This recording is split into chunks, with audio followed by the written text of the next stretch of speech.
Olá!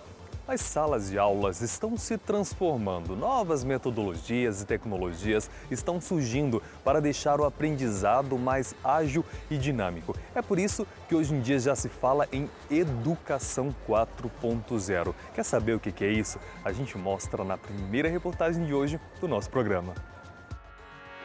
O mundo mudou, a sociedade se transformou e as demandas educacionais também estão exigindo novas formas de pensar a metodologia, a didática e os meios de se trabalhar com o ensino e a aprendizagem. E com tudo isso, surge o que alguns chamam de Educação 4.0, que pode ser uma resposta à geração de jovens que vivem conectados e envoltos a assuntos como inteligência artificial, Big Data, que se refere à análise ágil de uma grande quantidade de dados, e a internet das coisas, que é a inserção da internet em produtos tipo aquele GPS embutido nos carros ou a TV Smart e a geladeira conectada. Aliás, essa denominação Educação 4.0 faz referência à chamada Indústria 4.0, a quarta revolução industrial que traz algumas tecnologias para a automação, troca de dados, computação e muito mais.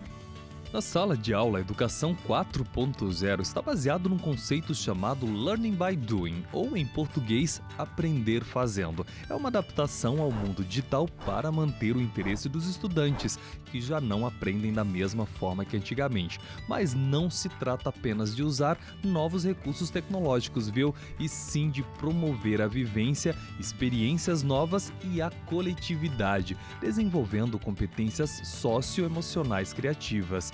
Então, as perguntas são: por onde o educador deve começar? E como as instituições promoverão os conceitos de Educação 4.0 para acompanhar a necessidade dos alunos e do mercado de trabalho também? Nós, educadores, enquanto universidade, enquanto professor em sala de aula, enquanto gestor da instituição, nós temos que pensar em formar o nosso aluno para profissões que sequer foram ainda pensadas. Nós estamos atualizando os nossos processos de ensino-aprendizagem, criando estruturas adequadas para que a sala de aula possa ser mais dinâmica, exemplo de salas em que durante o processo de ensino-aprendizagem possamos ter atividades de coworking. E a gente desenvolveu ou colocou nos nossos projetos pedagógicos um componente curricular chamado Projetos Integradores, que é justamente para fazer essa conexão de sociedade, comunidade, com os conteúdos que esse aluno tem que aprender, para garantir que a realidade esteja efetivamente conversando com a teoria. O que nós temos feito é acolher esse professor e trabalhar junto com ele. Como é que todo esse saber que ele adquiriu ao longo de toda a trajetória dele, ele agora potencializa por meio do uso dessas ferramentas. Então isso é muito importante, porque a questão não é a tecnologia, né? A questão é como eu me aproprio dessa tecnologia, ressignifico e transformo isso em algo interessante para o meu aluno. O assunto virou tema da 16ª edição da Semana de Preparação Pedagógica da Universidade Presbiteriana Mackenzie, que trouxe como eixo principal a Educação 4.0, os desafios e perspectivas para o ensino superior. O evento busca atualizar os professores da instituição no início do semestre letivo.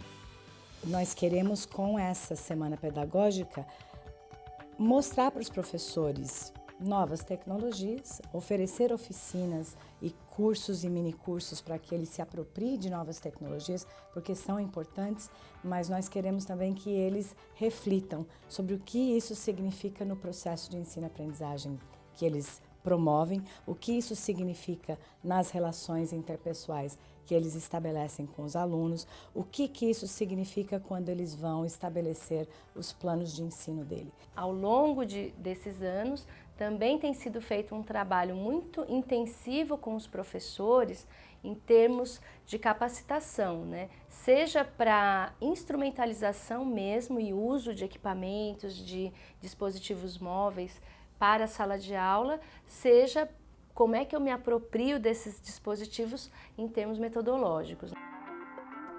E tudo isso tem como um dos principais objetivos preparar os jovens para atingirem a expectativa pessoal e profissional de forma mais rápida e satisfatória no mundo cada vez mais conectado.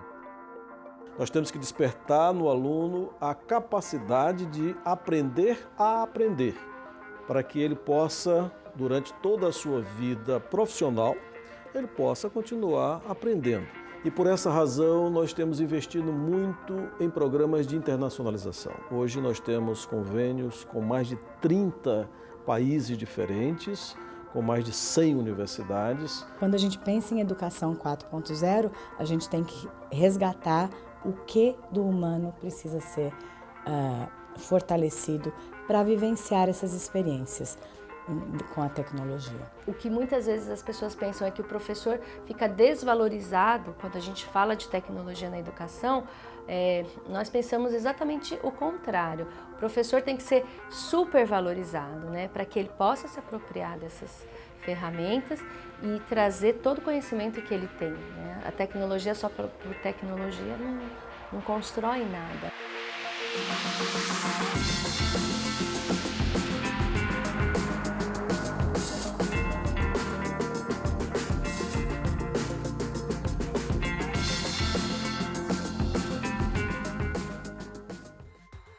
Muitas cidades têm obras que são fontes de polêmicas há décadas. É o caso de São Paulo, onde uma obra localizada na região central é o motivo de um antigo debate. É o que você vai ver na próxima reportagem.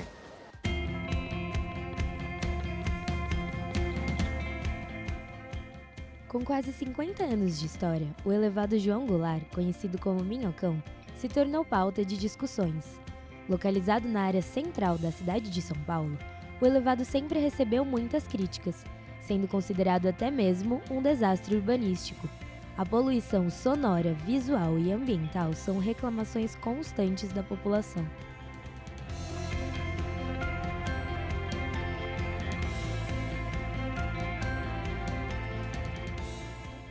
A Prefeitura de São Paulo pretende transformar parte do Minhocão em parque. Estima-se que o investimento necessário seja de 38 milhões de reais. A proposta dividiu opiniões de especialistas e moradores da região. E por isso, foi o tema do debate de arquitetura e urbanismo, organizado pela Universidade Presbiteriana Mackenzie. Até há pouco tempo atrás se discutia o que fazer. Agora, a Prefeitura, através do prefeito Bruno Covas, tomou uma decisão. Vai ser feito um parque. Muito bem. Em metade do Minhocão. A gente está discutindo várias escalas de transporte, de mobilidade, está fazendo uma revisão na forma também de pensar o espaço público, não mais tendo como protagonista o automóvel, e sim o pedestre. Atualmente, a Companhia de Engenharia de Tráfego mantém o elevado fechado para o trânsito de veículos de segunda a sexta-feira, das 20 horas às 7 horas do dia seguinte.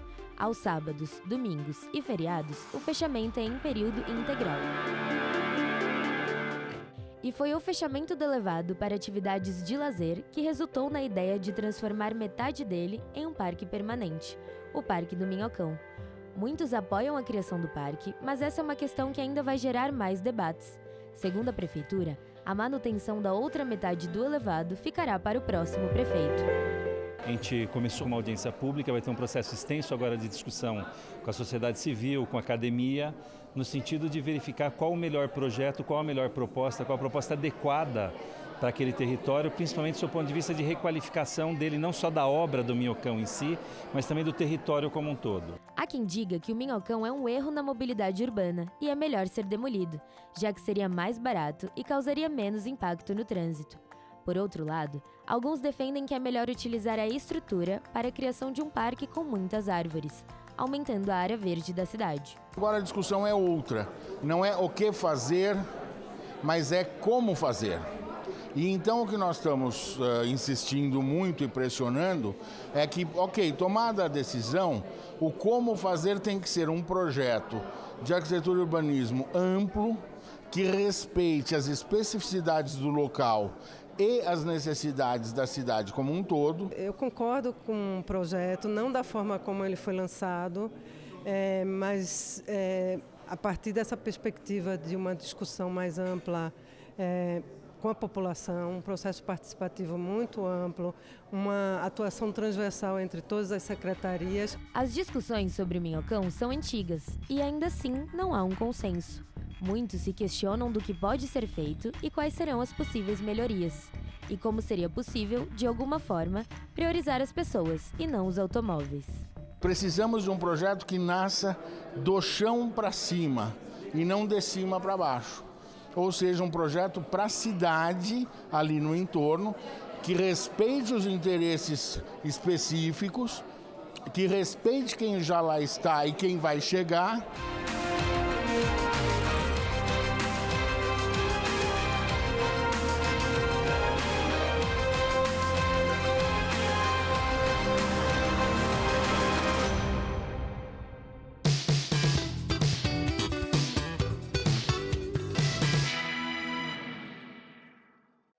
No mundo, existem mais de 190 países, cada um com sua própria cultura.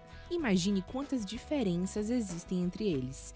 Conhecer alguns desses países pode ser uma experiência interessante, que amplia o repertório cultural de quem os visita. Reunir professores e alunos dessas diferentes experiências, diferentes culturas e diferentes questões é muito importante, porque mostra novamente não só a localização das questões na vida real, mas também a universalidade dessas questões em muitos lugares. Na busca por novos conhecimentos e novas experiências, muitos optam por fazer um intercâmbio, mas hoje essa não é a única opção para quem quer ter alguma educação internacional. Muitas universidades oferecem aulas, cursos e oficinas com professores convidados vindo de universidades estrangeiras, compartilhando assim conhecimento de diferentes lugares do mundo. Um exemplo é o Programa Internacional de Verão Exchange Hemispheres, fundado pela Faculdade de Direito da Universidade Presbiteriana Mackenzie. Hoje, cada vez mais, em um mercado altamente competitivo, parcerias que permitem, ao mesmo tempo, ter uma visão cultural cruzada, e aí são parcerias, portanto, internacionais, e mais do que isso, em métodos inovadores, são claramente uma vantagem no mercado de trabalho em recessão ou com alta competitividade.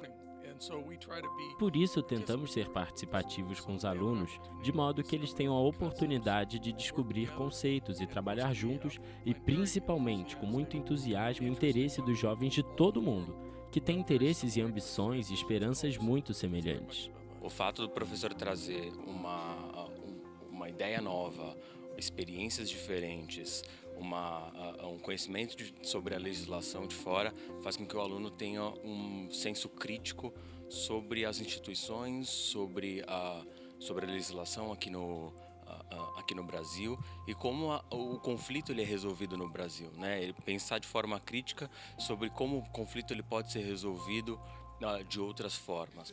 O principal foco desse programa é proporcionar a troca de experiências com profissionais renomados de fora, dentro da própria universidade do aluno. O Exchange Hemispheres ele propicia o quê? Universalização de uma cultura internacional, ou seja, eu consigo aqui no Mackenzie propiciar o maior número de alunos com uma oportunidade internacional, sem ter custo de viagem, sem ter o investimento de estadia. Então isso o Mackenzie, sempre inovando, recebendo professores, alunos estrangeiros e aí ministrando disciplinas em inglês. Então isso por si só já é uma baita de uma vantagem.